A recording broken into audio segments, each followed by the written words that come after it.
Boa tarde a todos. Sejam todos bem-vindos à nossa casa querida, à nossa casa amorosa. Nós começamos sempre trazendo alguns avisos, né? E o aviso que nós trazemos é do encontro que nós teremos agora no dia 25 de agosto. Tiraram o colorido da...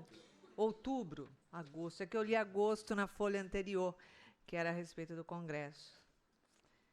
Aí está aqui, tiraram o colorido. Agora ficou difícil de achar. No dia 25 desse mês, domingo, às 9 horas da manhã, vai até o meio-dia, nós teremos um encontro com a amiga querida Luzia Matias. Ela é médica e vem falando com muita propriedade sobre o tema doenças, origem e finalidade, da inércia à proatividade. Uma pessoa que tem uma grande experiência na área médica e profundo estudo dentro da área da psicologia espiritual de Joana de Ângeles.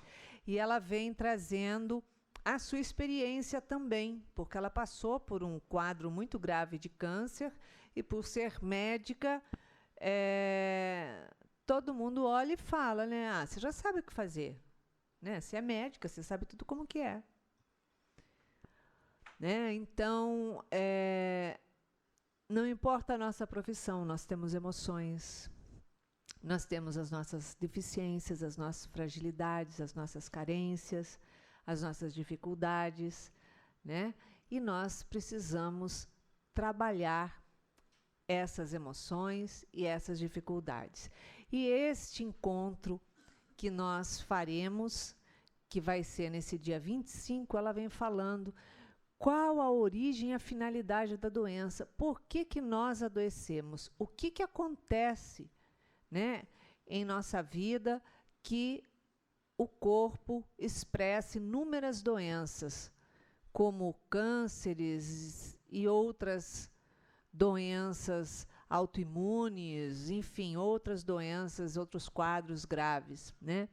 Então, o porquê disso? Qual a finalidade disso? E se, quando a doença estabelece no corpo, é porque ela já está concretizada na alma? Então, como compreender esse quadro para que eu não adoeça a alma e possa ter um corpo saudável? E também, qual é o significado da saúde? O que é a saúde? Para muitas pessoas, acredito para a maioria delas, né, a saúde é a pessoa não ter nenhuma doença física. Está tudo bem, está tudo certinho. Nossa, sou sarada, malhada, estou firme, forte, vitaminada. Então, isso é saúde. Não. Não significa saúde. Né? A saúde ela é definida como psicológica, espiritual e emocional. Muitas vezes a pessoa não tem nenhuma saúde física, ela está doente fisicamente e é a pessoa mais saudável que a gente conhece, porque tem uma excelente cabeça, não permite que a doença, hora que ela está passando, a doença física, interfira no seu psicológico, no seu emocional, consegue trabalhar toda essa situação, consegue ficar bem, de bem para a vida e se resolver, né? E ao passo que tem pessoas que não têm um problema de saúde física e são extremamente doentes, porque não vivem, porque vivem um passado, não vivem o presente, não reciclam os sentimentos, as emoções, as atitudes, não modificam as suas vidas, né? Tem síndrome de Gabriela, que aí eu nasci assim, eu vou ser sempre assim e vou morrer assim também, né? Pessoa que não quer mudar nada. Não, mas eu sou assim. Então, quando a pessoa fala assim, né, para mim, mas eu sou assim mesmo, eu falo, é azar o seu. Ruim para você. Porque senão que tem que mudar dobrado. Mudar a cabeça, primeiro entendendo que tem que mudar, e depois mudar tudo aquilo que a gente veio para mudar. Porque a gente vive em constante mudanças diárias. Nós estamos aqui para mudar, para melhorar, e não para continuar sendo como éramos, né? Então, dentro de todo esse quadro, a Luzia Matias vem trazendo assim, de uma forma muito simples, de uma forma muito agradável, né, de uma forma leve, um tema que a gente sabe que é difícil, né? E ela é uma pessoa muito espirituosa, muito divertida, então sempre fica gostoso o tema com ela. Imperdível, vagas limitadíssimas. Então, tá aí. E estamos pedindo doações de folha de papel A4, né? Nós fazemos os informativos da casa nesse papel. Ah, tá colorido de um lado só. Ou melhor, não tá colorido, tá cor sim, cor não. Azul e preto, azul e preto, azul e preto, né? Então, vamos lá. E o que acontece? Nós utilizamos esses papéis de folha A4 para evangelização, para os documentos, para as coisas necessárias na casa, para os informativos, que são uma quantidade muito grande que são distribuídas, né? E, inclusive, a gente pede, né, que você pegue um informativo, né, no mês e guarde, que ele tem geralmente 2 meses de palestra. Porque não é porque você pega toda semana que vai chegar a semana e vai fazer, mudou tudo. Né? Tem gente acho que pegou na semana passada, mas tem que pegar nessa semana, porque daqui. Né? Então, a gente está pedindo aí a colaboração de vocês para essa doação, que nós estamos aí zeradas. E são papéis que são utilizados para as psicografias, para o receituário mediúnico, enfim. Muito papel, e a gente precisa de doação. Então, quando você for no supermercado fazer a sua compra, já compra alguns pacotinhos de folha de papel A4 e traz para doar aqui na casa, que nós estamos realmente precisando. Mas como a gente já está falando de supermercado mesmo, né, de compra, né, não poderia deixar de ser, de pedir doação para a nossa cesta de alimentos, a cesta básica. Nós doamos mais de 10 toneladas mensalmente, olha, e a gente sua camisa para conseguir a doação desses alimentos. É assim, eu falo que é um parto por semana. Porque, olha, é aquela contagem. E aí, já conseguiu completar arroz? Conseguiu completar o trigo? Conseguiu completar o fubá? Ou massa tomate? Ou não sei o quê? A gente fica naquela tensão, porque vai chegando o dia de entrega de cesta e faltam, assim, inúmeros alimentos, né? E a gente sabe que o país está passando uma situação socioeconômica difícil, socioeconômica, espiritual, mental, né? Tudo difícil. E o moral está começando transformação, se Deus quiser. Né? É o mundo de regeneração que a gente está aí com o pezinho dentro já. Então, o que acontece? As pessoas começam a cortar aquilo que ela não usa, o supérfluo, aquilo que ela pode viver sem. E acredita que ela pode viver sem a cesta básica que ela doa? Ela fala, não, isso eu não preciso, posso viver sem. Só que, olha só, não é para ela, é doação para quem precisa mesmo, uma questão de necessidade, de fome. Então, a gente está aqui pedindo, assim, encarecidamente, a doação de alimentos. Lembrando que está chegando o Natal, e aí nós precisamos a cesta de Natal, que vão ser distribuídos os ímãs para Natal, a cesta básica e a cesta de janeiro, porque chega em janeiro, o que acontece? Férias, o pessoal tem que pagar as compras de Natal, dos amigos visíveis, invisíveis, né? dos amigos, dos inimigos de todos. Aí esquece, deleta. A gente fica aqui assim, ó, enforcado, porque não tem alimento para doar. Mas o pessoal da comunidade que a gente assiste, das comunidades que a gente assiste, eles comem nas férias, Natal, fora do Natal, né? De dieta, sem dieta, eles comem todo dia, né? Tem alguns que não comem todo dia porque realmente não tem. Às vezes, no Seara de Luz, que é o dia que a gente faz, né, que a gente recebe lá todas as crianças, as famílias, as crianças às vezes estão assim, impossíveis. Elas realmente não param e choram, e choram, e choram. Você vai lá, você dá o leite, você dá o biscoito, pronto, a criança ficou calma, ela estava chorando de fome. E como assim? A gente não fala que é só criança pequenininha, não. Até os maiores, que eles estão agitados. Você dá lá o biscoito, o leite para eles, o Nescau, pronto, acabou. Então, a gente precisa, e a gente faz um movimento assim, muito difícil para conseguir o lanche do domingo, porque são todos os domingos, né? Então, realmente está difícil e a gente está pedindo. Permita que seu coração seja tocado pela solidariedade, pela compaixão, né, pela fraternidade, saber que todos nós somos irmãos. Um dia a gente está do lado de cá, outro dia a gente está do lado de lá precisando de ajuda. Estou falando do lado dos desencarnados, tá? Porque falo do lado de cá, do lado de lá, fala assim, ai meu Deus, né? Então, a notícia eu vou dar. Todos nós vamos morrer fisicamente, né? Ou seja, desencarnar. E aqui é para aqueles que vão morrer dormindo, a hora que acordarem, vão ver que já morreram, mas que estão acordados, né? É a vida nossa, então a gente tem que se preparar para tudo, né? Então a gente pede que você compartilhe esse trabalho.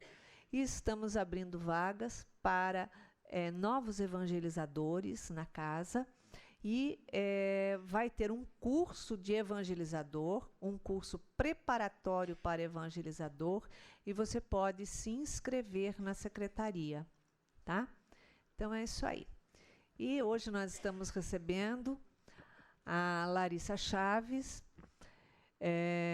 queridinha da casa, ela vem lá da Mansão do Caminho, ela é psicóloga, viveu muito tempo na Mansão do Caminho, agora foi para Amazonas, né, amiga? E vai para Brasília. Quem merece, né? Mas a gente já fez umas agendazinhas para quando ela pinga aqui para o Rio com a gente. Então, é isso aí. E o Marquinho vai fazer o preparo da tarde de hoje. Boa tarde a todos. Nosso preparo de hoje é do livro Vida Feliz, de Joana de Ângeles, psicografado por Divaldo Franco. O capítulo é o 2. Considera o trabalho o melhor meio para progredir. Quem não trabalha entrega-se à paralisia moral e espiritual. O homem que não se dedica à ação libertadora do trabalho faz-se peso negativo na economia da sociedade. O trabalho é vida. Ao ler essa mensagem, vários aspectos me ocorreram com relação à importância e às formas que o trabalho impacta a nossa vida. Primeiramente, eu penso que nós não deveríamos desperdiçar as capacidades e os dons que adquirimos nesta e em outras existências anteriores, e até mesmo o trabalho de preparo dos nossos mentores antes de encarnarmos, e nem desperdiçar as oportunidades que nos são oferecidas através do trabalho de colaborar com o progresso do próximo e da coletividade, por mais simples que a nossa tarefa pareça ser.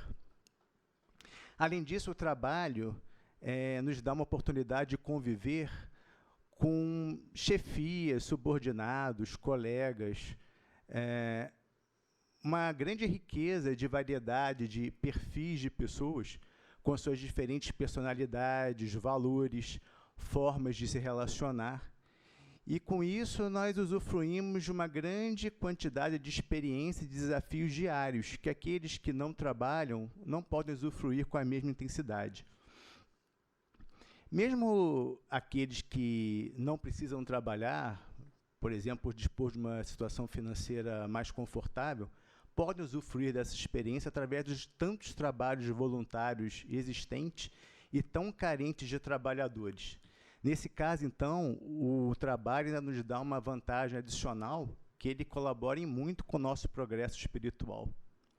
E os trabalhos mediúnicos, então, que o nosso trabalho em parceria com o trabalho dos mentores, que trabalham muito, podem ajudar não só os encarnados, como até os desencarnados. E mesmo aqueles que, por algum motivo, não possam trabalhar de nenhuma dessas formas, têm na sua própria reforma íntima um dos mais importantes e desafiadores trabalhos, e sendo um trabalho que todos nós deveríamos desenvolver. O trabalho é tão importante que até nas terapias ocupacionais ele é utilizado como parte de tratamentos psicológicos, pois, como sabemos, a mente ociosa é um grande risco para a moradia de maus pensamentos. E até mesmo nas colunas espirituais, o que não falta é muito trabalho. Boa palestra a todos.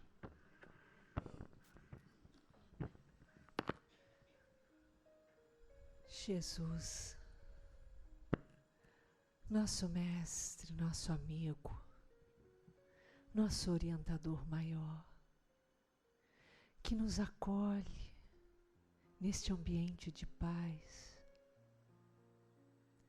que buscamos, junto de Ti, serenar os nossos corações, como também junto da veneranda Joana de Ângeles, organizar os nossos pensamentos, tornando receptivos aos ensinamentos que ela nos traz para o nosso autodescobrimento, para a nossa caminhada de felicidade. Pedimos a ela que, com o seu carinho, a sua inspiração, envolva a nossa amiga querida Larissa Chaves nos estudos que ela nos preparou para a tarde de hoje. Graças a Deus.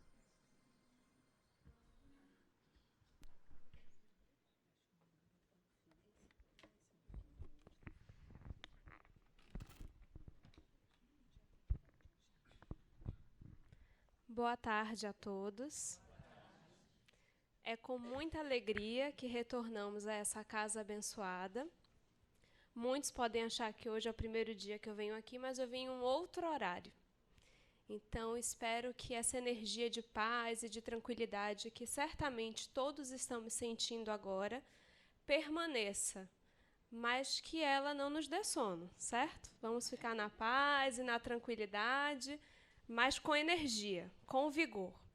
Porque o tema que nós escolhemos para a nossa abordagem dessa tarde é fraternidade. E esse é um tema muito importante, principalmente diante de toda essa crise, de toda essa transformação. É um tema extremamente atual. A casa espírita que eu frequento aqui em Niterói, que muitos devem conhecer em função do Raul Teixeira, se chama Sociedade Espírita Fraternidade. E eu, que cheguei a essa casa muito recentemente, aproximadamente 2 anos, escutei uma vez alguém contar que o Raul contou, e aí quem conta um conto aumenta um ponto, né? Como está sendo gravado, se um dia o Raul escutar, ele não vai achar que eu estou inventando a história. Mas o fato é, Camilo, o mentor espiritual de Raul Teixeira, em uma oportunidade disse a Raul que o fato da casa se chamar Sociedade Espírita Fraternidade era devido àquele grupo que se congregava naquela casa, aos que estavam naquele momento da fundação e a todos os que viriam, a virtude que aquele grupo mais necessitava trabalhar, desenvolver, era exatamente a fraternidade.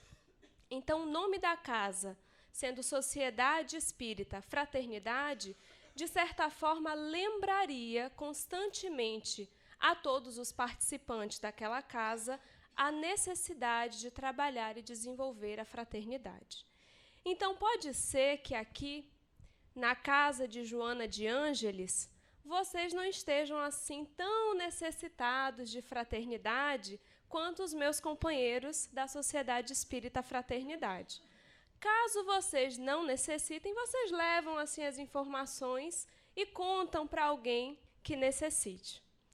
Só que pensando na palavra fraternidade, que vem de irmandade, irmãos, esse laço que une os seres humanos, que faz com que um compreenda o outro, um seja tolerante com as imperfeições do outro, pensando nesse tema e nesse relato breve que fiz sobre a casa que ainda frequento antes da mudança que a Iraci citou, eu fiquei pensando, será que essas questões que acontecem atualmente lá na Sociedade Espírita Fraternidade, que aqui talvez não aconteçam, esses melindres, essas dificuldades de convivência, de manter a fraternidade nas nossas relações, por mais que todos estejamos no trabalho, no labor espírita, envolvidos no ideal comum, com um objetivo aparentemente comum, é muito comum que nós nos desentendamos. Que alguém diga uma coisa e nos soe com uma indireta, que alguém pareça querer atrapalhar a nossa presença na casa espírita, e todas essas dificuldades que vemos no mundo lá fora e que se presentificam também nas casas espíritas e nos templos religiosos como um todo. Mas eu fiquei me perguntando, será essa uma questão apenas de hoje? Apenas dos nossos grupos? Uma dificuldade apenas nossa, dos cristãos atuais? E lembrei dos cristãos primitivos, esses que tanto admiramos e que, lendo as obras, especialmente de Emmanuel, temos um acesso aos bastidores dessa história. Lendo também Amélia Rodrigues, Humberto de Campos, seja como Humberto de Campos ou como Irmão X, seu pseudônimo.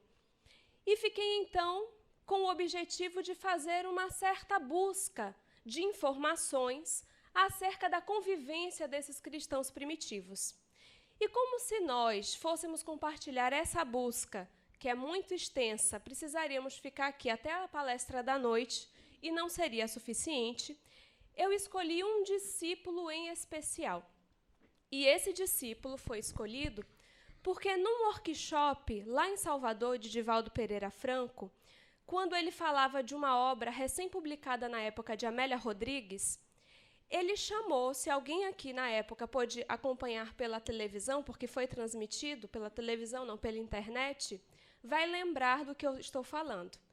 Nesse workshop, que eu gostaria muito de estar presente fisicamente, mas não pude, Divaldo chamou ao palco alguns voluntários. E ele perguntava a esses voluntários se eles fossem escolher um dos discípulos de Jesus com o qual mais se identificavam, que discípulo seria esse? Se eu perguntasse isso agora, acredito que a grande maioria escolheria o mesmo discípulo que naquela oportunidade foi escolhido por aquele público lá em Salvador. Quase 99% das pessoas que subiram ao palco disseram: eu me identifico com Simão Pedro.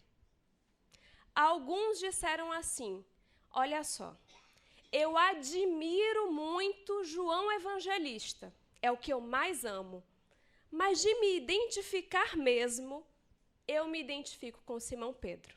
Alguns escolheram Tomé, alguns escolheram Judas de Iscariotes, e a grande maioria era tomada de amores por João Evangelista. Mas na hora da identificação, foi Simão Pedro quem ganhou. E olhando aqui os olhares do público, percebo que a resposta está correta. E Simão Pedro, pelo menos na maioria dos casos, seria a nossa escolha. E esse fato, que é o que nos fez escolher Simão também para a nossa análise de hoje, me lembrou ainda uma outra questão. Quando eu li o livro A Caminho da Luz, do Espírito Emmanuel, psicografia de Chico Xavier, quem não leu, tarefa de casa, ler, estudar, reler, e muitas vezes, porque é um livro muito importante para o conhecimento espírita, eu fiquei com uma perguntinha na minha cabeça quando eu li esse livro. Jesus, como governador espiritual do orbe, quando ele recebeu essa tarefa, ele não estava sozinho. Ele foi o incumbido da tarefa, mas ele tinha ao seu dispor uma espécie de ministros divinos, de outros seres angélicos, de outros seres já purificados como ele. E lendo isso, eu fiquei me perguntando, se Jesus tinha ao seu dispor outros seres angélicos, outros seres já desmaterializados, ou seja, aqueles que quando encarnam no ambiente como o da Terra, não estão como nós tão sujeitos à influência da matéria, às paixões, às dificuldades humanas, tão encarcerados nesse veículo físico. E eu me perguntei, lendo esse livro, por que Jesus, na hora que escolhe encarnar na Terra, não convida como 12 discípulos esses seres angélicos? Porque os 12 discípulos, os primeiros apóstolos, porque depois vieram outros e outros e outros, até chegar a todos nós, aqueles 12 não eram seres angélicos. Eram seres mais adiantados em relação a nós. Mas não eram aqueles ministros divinos já purificados aos quais Emmanuel se refere. Porque se fossem, não estariam sujeitos às nossas paixões, às nossas dificuldades, às nossas dúvidas. E eu me perguntava, por que essa escolha? Por que escolher exatamente seres mais adiantados, mas ainda imperfeitos? E essa resposta veio através de Divaldo Franco, porque alguém captou a minha dúvida, que talvez já tenha sido também a dúvida de alguns, e perguntou a ele. Numa outra oportunidade, eu estava presente. Numa reunião de perguntas e respostas, alguém mandou um papelzinho para ele. E ele disse assim, se Jesus escolhesse 12 emissários divinos tão purificados quanto ele, e se o quisesse, poderia fazê-lo, será que nós nos identificaríamos com esses seres celestes? Se ainda hoje, passados mais de 2000 anos, ainda temos dificuldade de seguir Jesus, porque muitas vezes não conseguimos nos identificar com a sua figura angélica, com a sua perfeição, porque ele é perfeito e nós somos imperfeitos. E para o imperfeito identificar-se com o perfeito é muito difícil. Na nossa realidade cotidiana, as nossas relações são estabelecidas a partir de identificações, quer percebamos, quer não percebamos.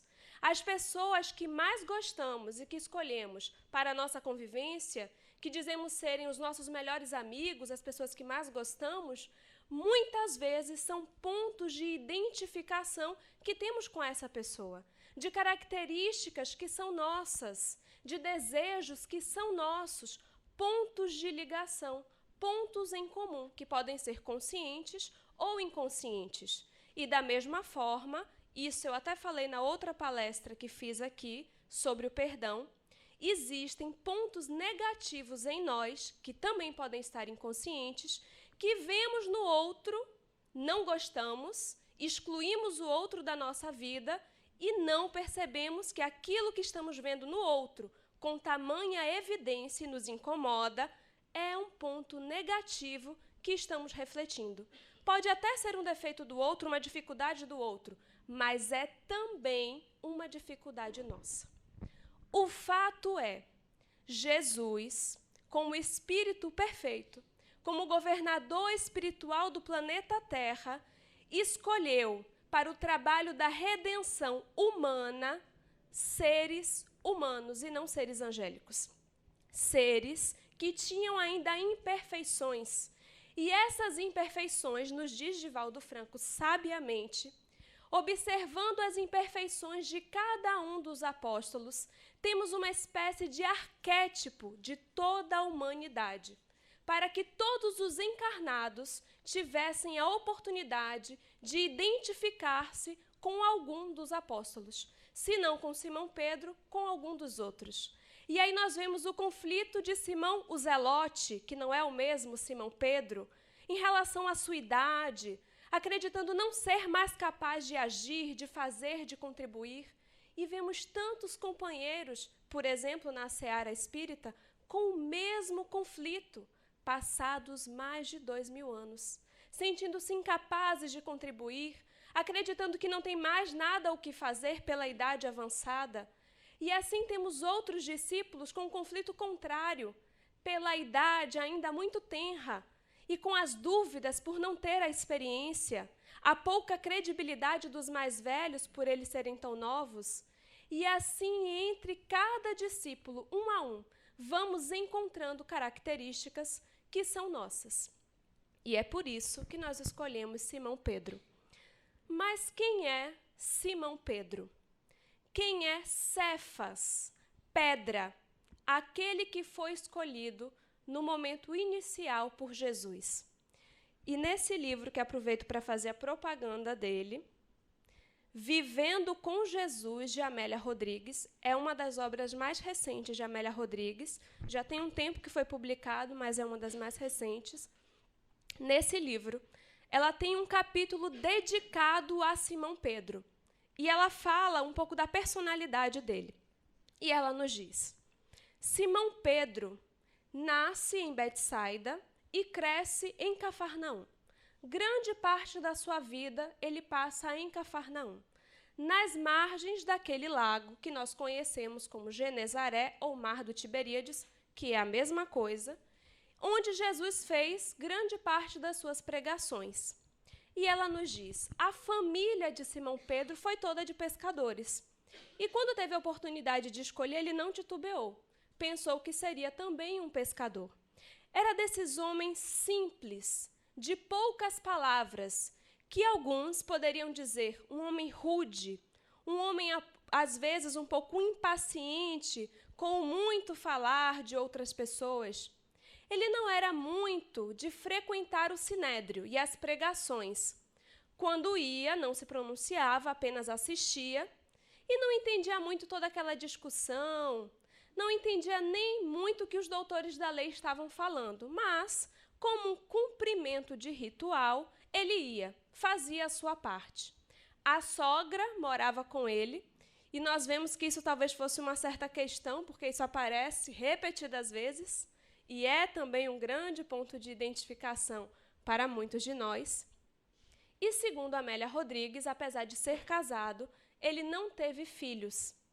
Quando ele é convocado à tarefa, ele já tinha uma idade que, à época, hoje em dia ele seria um jovem rapaz, mas na época já era considerado uma idade avançada, um homem maduro. E então Amélia Rodrigues nos diz que muitas pessoas, quando viram que Simão Pedro havia sido convidado por Jesus, não entenderam, como ainda hoje não entendemos. Se ele, conforme um certo ruído que já corria por aí, era o Messias, ou poderia ser o Messias, por que escolher aquele pescador? Por que não escolher um doutor da lei? Alguém mais letrado, com maior potencial? Aquele homem rude, que às vezes, diante da sua impaciência, chegava a ser um pouco agressivo com as pessoas com as quais ele comercializava, já que era pescador. E isso se tornou uma incógnita, e a incógnita cresceu, porque o tempo inteiro Jesus fazia questão de frisar o respeito e a confiança auferidas a Simão Pedro, colocando-o sempre numa posição de destaque. Mas existe uma primeira situação para que pensemos no tema da nossa tarde, relacionada a Simão. E ela está no livro Boa Nova, no capítulo 12. Nós sabemos que a primeira aparição pública em que Jesus realiza algum feito e que isso fica registrado são as bodas de Caná. E nessa boda, alguns historiadores tiveram oportunidade de dizer que nem os noivos faziam ideia da importância daquele casamento. Porque imaginemos um casamento onde estava Jesus, Maria, alguns dos discípulos estavam naquele casamento, e é aquele casamento que marca o início da tarefa de Jesus. As bodas de Caná se tornam um símbolo para o início da sua tarefa. E isso já havia passado quando se inicia o capítulo que vamos relatar. E então, num dia, passado muito tempo do início do trabalho do Messias, Jesus acabara de fazer uma pregação às margens do lago de Genezaré. Nessa pregação, ele falou exatamente sobre a lei de Moisés. Ele volta caminhando com os discípulos na direção da casa de Simão Pedro, onde a maioria das coisas e dos relatos que nós temos conhecimento acontecia. O ponto de encontro era a casa de Simão Pedro. Enquanto eles retornavam, Jesus percebe que Simão não estava assim muito feliz, muito satisfeito, porque ele era muito transparente, dessas pessoas que não conseguem disfarçar uma contrariedade. E então Jesus indaga: Simão, o que está acontecendo? Tem alguma coisa que o incomoda, que o transtorna? E ele então perguntou, né? Ele ia responder. E ele diz assim: mestre, e aqui não está assim ipsiliteri no registro, nós vamos falar agora com as nossas palavras. Ele diz assim: Senhor, é o seguinte, como é que a gente pode relacionar a sua pregação agora, poucos minutos, sobre as leis de Moisés, com aquilo que o Senhor fez já há muito tempo nas bodas de Caná? Uma coisa, para Simão Pedro, era incoerente com a outra. Porque o Senhor agora está falando das leis de Moisés e da importância dessas leis. Mas lá naquela festa de casamento, o Senhor transformou água em vinho. E Simão pergunta o que muitos queriam perguntar e o que ainda hoje muitos querem saber. Ele diz assim: o Senhor não estaria assim ajudando, contribuindo com a bebedeira, com a gula? E nós já escutamos essa pergunta muitas vezes em casas espíritas, de vários companheiros que não tiveram oportunidade de ler esse capítulo, para ninguém achar que eu estou inventando o livro Boa Nova, que esse tema é polêmico. Capítulo 12. Pedro pergunta o que todo mundo queria perguntar. E eu imagino os discípulos naquele momento, né? Porque nas reuniões acontece assim. Alguém pergunta o que todo mundo queria saber, mas o orgulho faz com que os outros se entreolhem. Olha que absurdo ele ter perguntado isso, como ele perguntou isso, mas fica todo mundo atento, porque todo mundo queria perguntar a mesma coisa. E aposto que foi isso que aconteceu com os discípulos. Só que a resposta de Jesus, quando eu li a primeira vez, quem já leu sabe do que eu estou falando. Quem não leu se prepara. Ainda bem que está todo mundo sentado. Porque de tudo que ele poderia dizer, eu acho que se fosse enviado um questionário para todo o planeta Terra e colocasse assim: quem sugere uma resposta de Jesus para essa pergunta? Eu duvido que alguém desse uma resposta semelhante. Porque a resposta de Jesus é uma outra pergunta, que nada tem a ver, aparentemente, com a pergunta, mas que vai no fulcro, no ponto central da questão de Simão Pedro, que é também a nossa questão quando nós fazemos esse tipo de pergunta. Porque Jesus diz assim: Simão, conheces a alegria de servir a um amigo? Eu vou repetir. Conheces a alegria de servir a um amigo? Simão não tem tempo de falar mais nada, porque ele deve ficar: hã? Entendi nada, né? Só que Jesus continua. E Jesus diz assim: o vinho que foi transformado é o símbolo da minha união com a humanidade. O casamento é a aliança, o meu trabalho apresentando a boa nova, o reino de Deus na terra. E ele diz: os laços da alma, os afetos da alma, Simão, são laços misteriosos que conduzem a alma a Deus. Os afetos são laços misteriosos que nos conduzem a Deus. É como se Jesus quisesse dizer: Simão, você está preocupado com o que menos importa. Eu apresentei nesse dia, nesse momento, uma proposta de união, de unificação, de aliança. E você está preocupado com os aspectos exteriores, com o que menos importa. E muitas vezes nós repetimos isso. Nós ficamos tão presos ao aspecto exterior, ao que menos importa, que a essência está na nossa frente. E nós ficamos presos a esse puritanismo, porque isso não é pureza doutrinária. Isso é puritanismo e é diferente. E eu tive a oportunidade, como o nosso tempo corre muito rápido, mas eu queria dar um exemplo mais concreto disso, de acompanhar uma situação. Na verdade, não acompanhei diretamente, mas tive notícias de algo que aconteceu em outra casa espírita, de algo muito semelhante. Existiam trabalhadores nessa casa espírita a qual me refiro, de uma determinada juventude. Eram todos evangelizadores da casa. E as pessoas que eram os coordenadores dessa juventude, uma pessoa em específico, o homem, né, um dos coordenadores, a esposa dele, que na época era noiva, não era espírita, era católica, mas respeitava, acompanhava ele ao trabalho e tudo mais. Quando eles decidiram casar, ela disse assim: respeito que você seja espírita, mas o meu sonho de menina é casar na igreja. E esse trabalhador era espírita e toda a família dele era espírita. Ele já cresceu num ambiente espírita. Então, imaginem que ele ficou numa situação um pouco complicada. Só que aí ele disse assim, ó, a saída que ele encontrou na época, né? Acho que não vai dar, porque assim, para casar na igreja, tem que ser batizado, né? E os padrinhos também. Eu já ouvi dizer que tem uma série de regras, e eu não passei por nada disso. Nessa altura do campeonato, eu não vou me batizar. E achou que ela ia, tudo bem.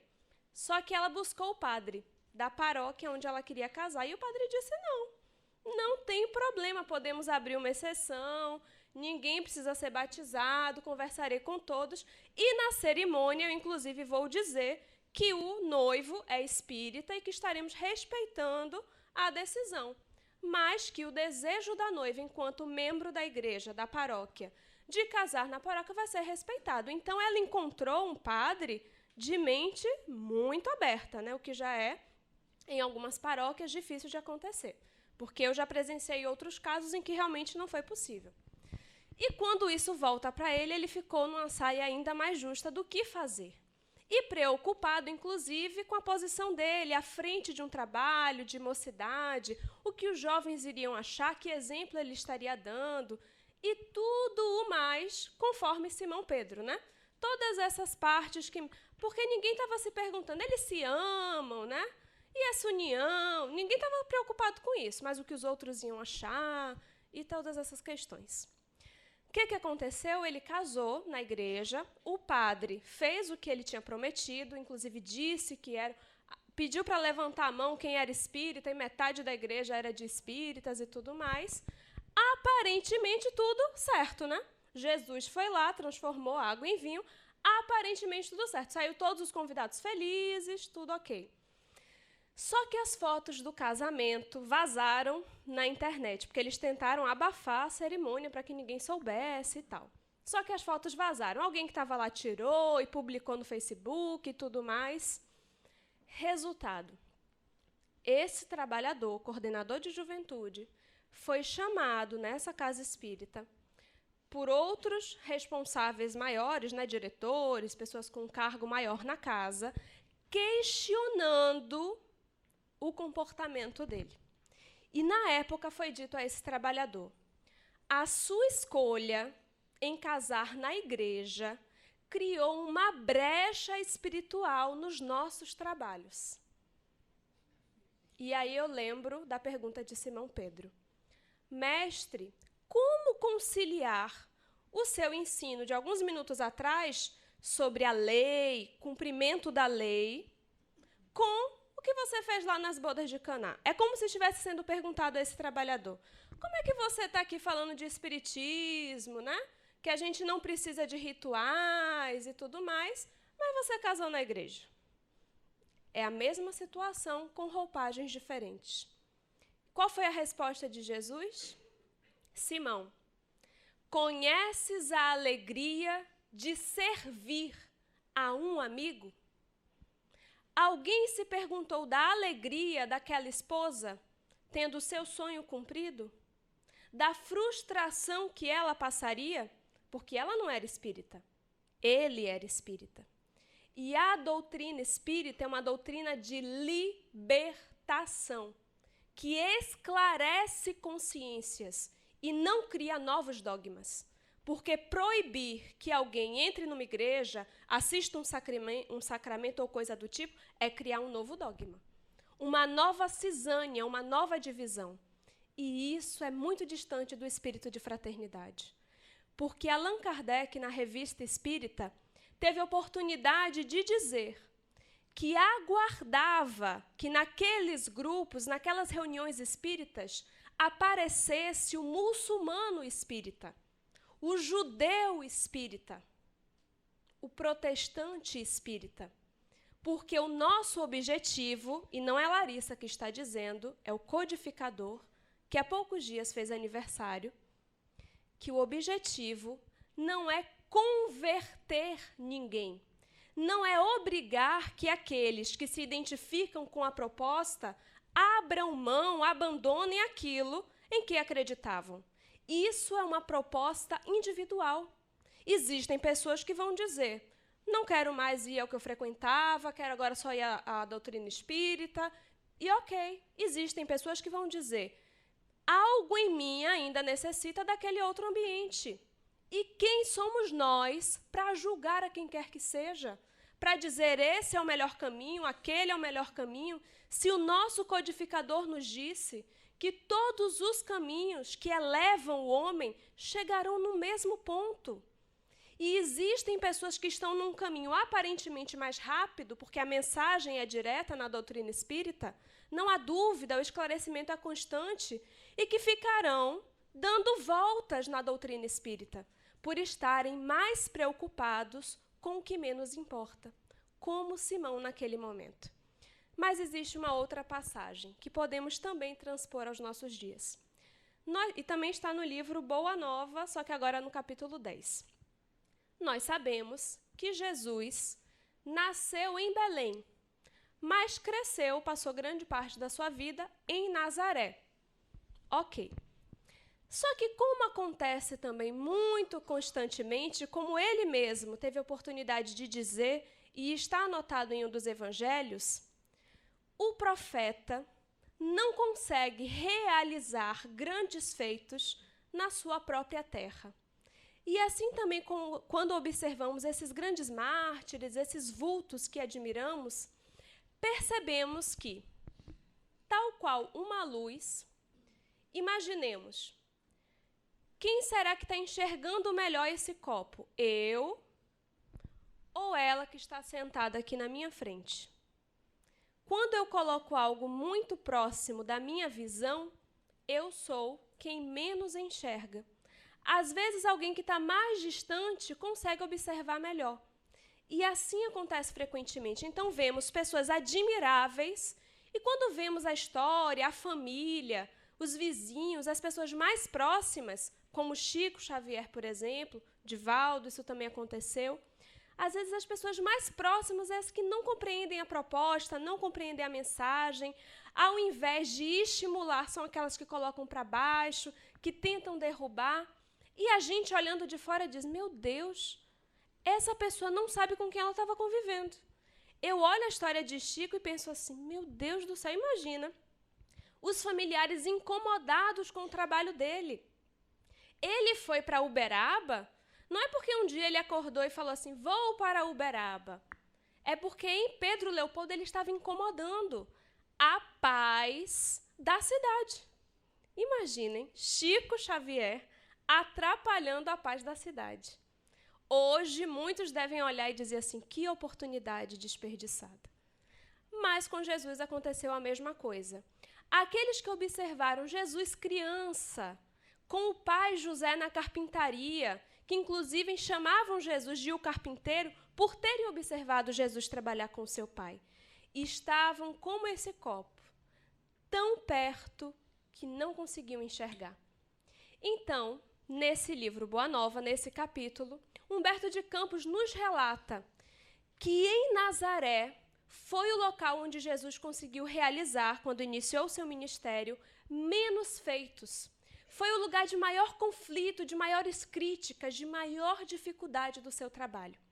E em uma dessas oportunidades, quando Jesus sai de Cafarnaum e vai a Nazaré com o seu grupo, a discussão, o trabalho, a balbúrdia estava tão grande.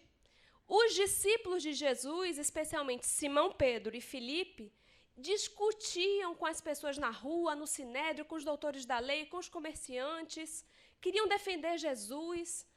Jesus, percebendo aquilo, e entre os discípulos eles começaram também a altercar, a discutir, porque Mateus, por exemplo, achava que eles deviam ir à praça pública e defender Jesus. Simão achava que não precisava ir à praça pública, mas que nessas situações menores tinham que dizer quem era Jesus e que ele era o Messias e tudo mais. Percebendo isso, Jesus tranquilamente manda recolher todo mundo e diz, vamos embora. E então eles retornam a Cafarnaum. Quando eles chegam a Cafarnaum, Simão e Filipe, que eram os que tinham ficado mais contrários àquilo tudo, buscam o mestre e dizem assim, mestre, lá em Nazaré, chegaram a chamá-lo de seguidor de Satanás. Mas nós, isso eles tinham certeza que estavam fazendo uma grande coisa. Nós o defendemos e estavam contando para Jesus, orgulhosos, né? Pode ficar tranquilo, sua reputação está a salvo, nós já dissemos tudo o que tínhamos a dizer, está tudo certo. E o mestre sorri compassivo, e aí Simão Pedro acho que pensa assim, acho que ele não entendeu direito. Fala assim, mestre, é o seguinte, na verdade, não queria dizer não, mas mesmo durante as suas pregações, estava todo mundo falando mal de você. Que a gente faz isso também, né? Aparentemente ajudando, né? Sem querer que a pessoa seja enganada, e aí a gente sai envenenando um em relação aos outros. Não aqui, lá na casa espírita que eu frequento. Mas aí Jesus então pergunta mais uma vez, porque é comum que Jesus responda com uma pergunta, né? Como os grandes sábios, como a maiêutica. E aí Jesus pergunta assim, acaso poderemos colher uvas dos espinheiros? Acaso poderemos colher uvas dos espinheiros? O solo não está preparado. Ele já havia contado a parábola do semeador, já havia explicado, olha só, tem solo que é assim, tem solo que é pedregoso, tem solo que é assado, tem solo que é beira do caminho e não fica nada, e até a ave passa e leva a semente. Eu vim semear. Nem todos os solos estão preparados. Nem todos os corações estão preparados. Eu não estou preocupado com colheita, eu sou semeador.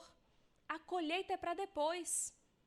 E nós, que chegamos aqui agora, os trabalhadores da última hora, nem semeamos e já queremos colher. Nós nem começamos o trabalho da semeadura. Outros começaram antes de nós. Nós viemos dar continuidade. Mal chegamos e a nossa preocupação, muitas vezes, é com a colheita. Quantos participantes? E eu já vi pessoas que fazem palestra preocupadas comentarem comigo, eu fui no centro, porque nem todo centro, não sei se contaram para vocês, nem todo centro é Seja Barra, tá? Tem centro que às vezes tem até espaço, mas tem poucos frequentadores. E eu já vi alguns companheiros, mas você vai fazer palestra, se prepara, chega lá, tem 10 pessoas. Aí eu falei assim, pois é, né? Mas tem um livro do Marcel Souto Maior sobre a vida de Chico Xavier, que eu li há muito tempo, na época nem sonhava em fazer palestra, se alguém até dissesse, na época eu tinha desistido, que ia ter muito medo, morria de vergonha. E nesse livro, Chico relata, Marcel Souto Maior, que ele, quando fazia palestra lá em Pedro Leopoldo, às vezes não tinha um encarnado. Às vezes tinham 2 no máximo, dia que lotava a casa. Chico Xavier. Aí vem Larissa Chaves e quer uma casa lotada. Por quê? Porque estamos preocupados com a colheita, ao invés de nos prepararmos para semear. Quando o trabalhador está pronto, o trabalho aparece e a gente tem que procurar o trabalho, está preocupado com o que vai colher? Não, com o que é a nossa parte. E essa é a resposta de Jesus. Acaso poderemos colher uva nos espinheiros, você está procurando onde não vai conseguir. Espinheiro, coração espinheiro. E assim nós temos pessoas nas nossas famílias que queremos arrastar, que se pudéssemos, nós amarrávamos e trazíamos à casa espírita. E permanece a pergunta de Jesus: acaso poderemos colher uva no espinheiro? Esse coração e esse solo não estão preparados. E eu digo isso por experiência própria. Porque quando eu me tornei espírita, eu tenho muita pena de quem convivia comigo. Eu fiquei insuportável. Os familiares, então, as pessoas não faziam o evangelho no lar na minha casa. Meu pai, inclusive, cresceu numa instituição espírita, mas não era espírita. E o que é que eu fazia? O que eu podia fazer para converter todo mundo, eu fazia. Toda a minha conversa, reencarnação. Qualquer assunto, reencarnação. Causa e efeito. E E ninguém aguentava. Imagina, uma garota de 14 anos com aquela conversa chata. Falou: ô, Larissa, que nem a Xuxa fez naquele programa. Vai sentar, Cláudia, pelo amor de Deus, não faz isso não. Era insuportável. Quando eu parei de fazer isso, quando eu entendi que essa não é a proposta, que ninguém transforma ninguém, que ninguém converte ninguém, e que, pelo contrário, quando nós ficamos nessas tentativas infrutíferas e muito inconvenientes, como se a nossa proposta fosse superior, como se nós estivéssemos encontrado algo que é tão bom, que vale para todo mundo, em qualquer momento, em qualquer época, quando eu parei de fazer isso e simplesmente fui seguindo a minha vida, deixando que os outros lessem nas minhas tentativas, nos meus erros e acertos, percebendo que, apesar das imperfeições, eu estava me esforçando, eu tenho uma dica a dar. Os adeptos aumentaram. Porque as pessoas estão mais interessadas em ler a nossa vida e não o que a gente diz. Você pode fazer um belo discurso, e eu hoje posso fazer uma palestra e alguém dizer assim: ah, gostei bastante, que legal. Mas eu garanto que um testemunho que eu consiga dar na minha vida e que alguém presencie vai ter maior força. Tem alguém que diz assim: eu sou muito ruim de lembrar quem disse, o que disse, por isso que antes da palestra eu tenho que gravar direitinho, senão na hora eu embolo. Como esse eu não preparei, então vou falar a frase errada, depois vocês procuram no Mestre Google. Mas alguém disse assim: na hora de fazer um discurso, de impressionar alguém, use tudo. Se precisar, use as palavras. Ou seja, as palavras vêm como acessório, se a gente precisar. Mas a nossa vida, o nosso esforço em manter essa fraternidade, essa irmandade, essa convivência tranquila, em ser o tolerante, o acolhedor, o que compreende, isso precisa estar à frente. Então, aqui na Casa Espírita, quando a gente pensa nesse tema fraternidade e nesses exemplos que citamos, nós poderemos vir todos os dias da semana e estar muito engajados nas atividades. Mas se nas nossas relações aqui e fora, nós não estamos no esforço de praticar o que estamos aqui treinando, então metade da lição nós perdemos. Se na hora que Iraci necessita de um grupo de trabalhadores, ela tem mais trabalho com o grupo do que com os assistidos da casa, então o trabalho da espiritualidade está redobrado. Ninguém vestiu carapuça e Iraci nem sorriu aqui. Eu estou falando, lembrando, eu estou falando da Sociedade Espírita Fraternidade. Não é do Seja Barros, isso só acontece lá. Mas, finalizando a nossa fala, o mais interessante, analisando a vida de Simão Pedro, que se reflete na nossa, é que esse mesmo Simão, que em vários momentos oscilava, era intempestivo, perguntava a Jesus o que ninguém queria perguntar e dizia: não, o senhor vai para algum lugar, eu vou com o senhor também. Quando Jesus afirmava que partiria, eu vou negar, eu não vou negar não. Esse mesmo Simão, quando Jesus é crucificado, depois Jesus retorna, passado muito tempo, quando já existia a Casa do Caminho na estrada de Jope, quando Saulo já era Paulo de Tarso, nós veremos no livro Paulo e Estevão, que quando Paulo estava no extremo defendendo que os judeus, que os novos adeptos, os gentios, não precisavam da circuncisão, que isso era uma prática dos judeus e que os novos cristãos deviam desvencilhar-se disso. E no outro extremo, Tiago, que tentava manter ali uma relação amigável com os fariseus, para que eles não destruíssem a casa do caminho. Diante desses dois extremos, nós vemos pelo relato de Emmanuel, aquele mesmo Pedro, que antes era extremista, depois de amadurecido pelos sofrimentos da vida, depois de perceber que ele mesmo necessitara do perdão, porque não era perfeito, se tornou o exemplo de prudência, de equilíbrio. E quando convocado a dar a sua opinião de que lado ele ficaria, e pelo respeito que era a ele devotado, a sua opinião poderia ter dividido para sempre os cristãos. Poderíamos não estar aqui hoje, porque poderiam, ao invés de cristãos, ter permanecido seguidores de Paulo, seguidores de Tiago ou seguidores de Pedro. E ao invés de escolher uma posição, lembrando-se do perfeito equilíbrio da cruz, lembrando-se das respostas e perguntas de Jesus, Simão, os afetos da alma são laços misteriosos que nos conduzem a Deus. Ele levanta e diz: irmãos, estou aqui não para escolher um dos lados, mas para confessar-me, porque sou o mais necessitado.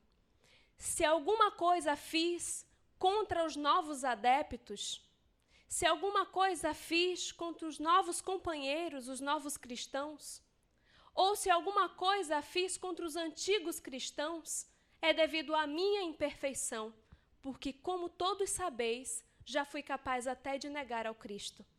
Que permaneçamos unidos, disse Simão Pedro, e assim como Jesus não respondeu ao que lhe foi perguntado, mas respondeu o que todos necessitavam escutar.